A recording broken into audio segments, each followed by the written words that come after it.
हर बात हर किसी से नहीं करनी चाहिए, जिस पर आपको भरोसा हो उसी से करनी चाहिए। क्योंकि दोस्तों, हर किसी के पास मरहम नहीं होता, पर नमक हर किसी के घर होता है।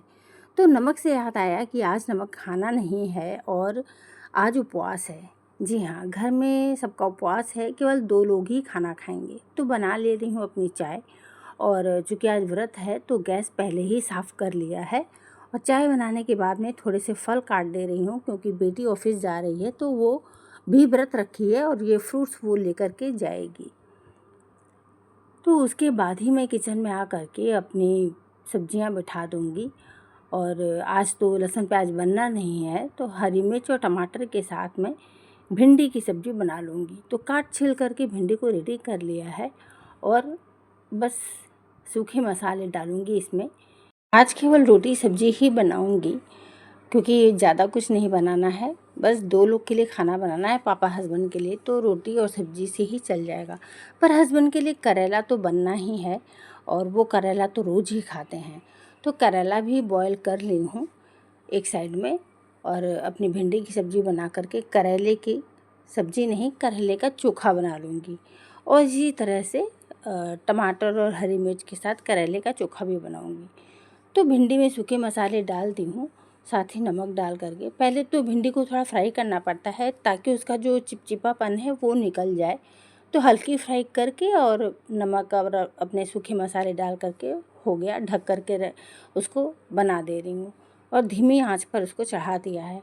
और इधर दूसरी छोटी कढ़ाई में, क्योंकि करेले का चोखा तो थोड़ा सा बनाऊँगी, तो इसमें हरी मिर्च और टमाटर डाली हूँ, और नमक डाल करके थोड़ा सा पहले टमाटर को गलने के लिए डाली हूँ कि जल्दी गल जाएगा। और करेले को जो बॉयल करेला था उसे मैश कर लिया है। मैश करके बस चोखा बना लूँगी। इसमें और कोई सूखे मसाले नहीं डालती हूँ। और जैसे दूसरे दिन होते हैं, व्रत का दिन नहीं होता है, एकादशी वगैरह नहीं होता है, दूसरे दिन होते हैं, तो इसमें प्याज डालती हूँ। ऐसे ही चोखा बना लेती हूँ करेले का।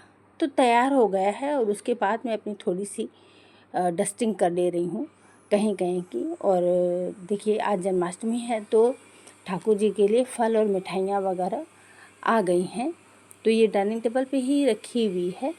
बाद में मैं उधर मंदिर के लिए ले जाऊंगी, भोग लगाने के लिए चाहिए होगा। तो सुबह का भोग मिश्री और माखन इन सब से लगाया है, लेकिन शाम को भी भोग में लगाएंगे, और दोपहर में फल चढ़ाएंगे।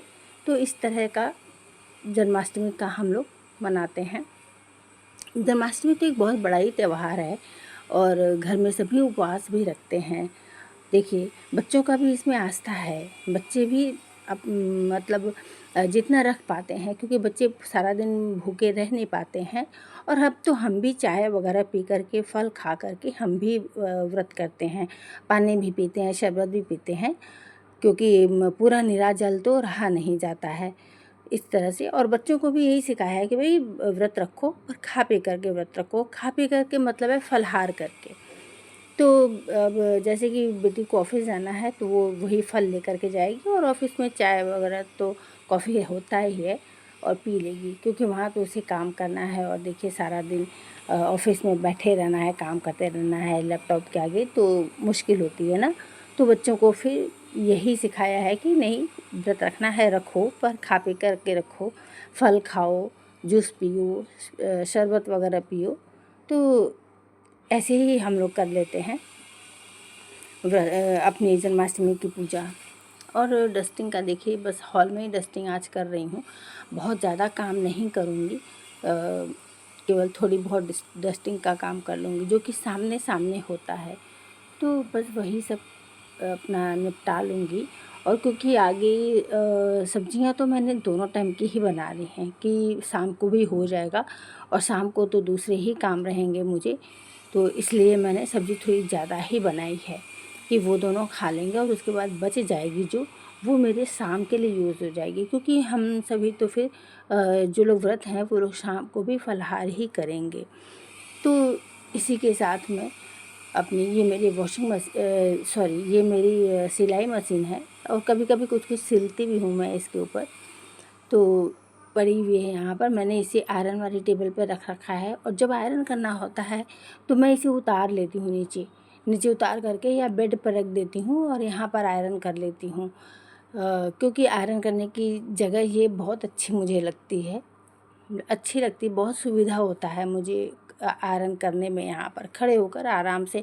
और उसके ऊपर ही स्विच बोर्ड भी है, तो मोबाइल वगैरह भी यहीं चार्ज होते हैं। जैसे पापा का मोबाइल है तो वो यहीं पे चार्ज करते हैं। और ये मतलब टेबल काफ़ी अच्छा है आयरन के पर्पज़ से। तो मैं जब आयरन नहीं करना होता है ना तो इसके ऊपर मशीन रख देती हूँ और ऐसे ही हल्की डस्टिंग सभी जगहों की मैं कर ले रही हूँ। और करने के बाद में, क्योंकि खाना का काम तो ज़्यादा है नहीं और आज तो समझ लीजिए कि नाश्ता और खाना सब एक ही साथ का हो गया है, बस रोटी सब्जी ही बनाई है तो फिर टाइम मेरे पास बच गया है। और सुबह हस्बैंड जा कर के फल मिठाइयाँ वगैरह ले आए थे कि हम लोग पूजा कर लेंगे आराम से। और ये देखिए आज एक और अच्छा चीज़ मिल गया है, ये है एक रेन कोट।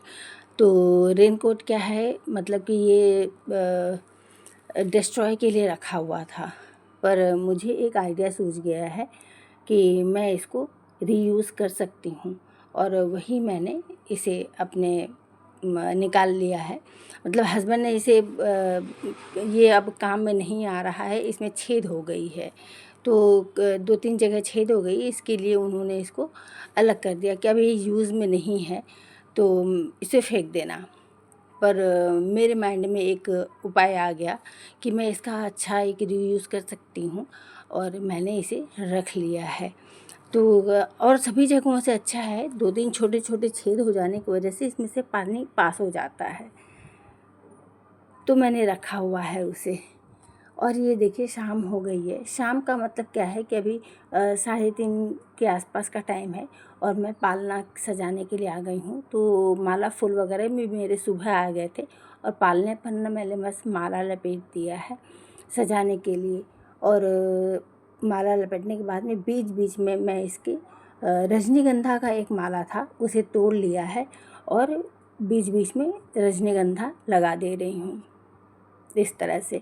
तो मेरा पालना सज जाता है, क्योंकि छोटा सा पालना है, कोई बहुत बड़ा नहीं है।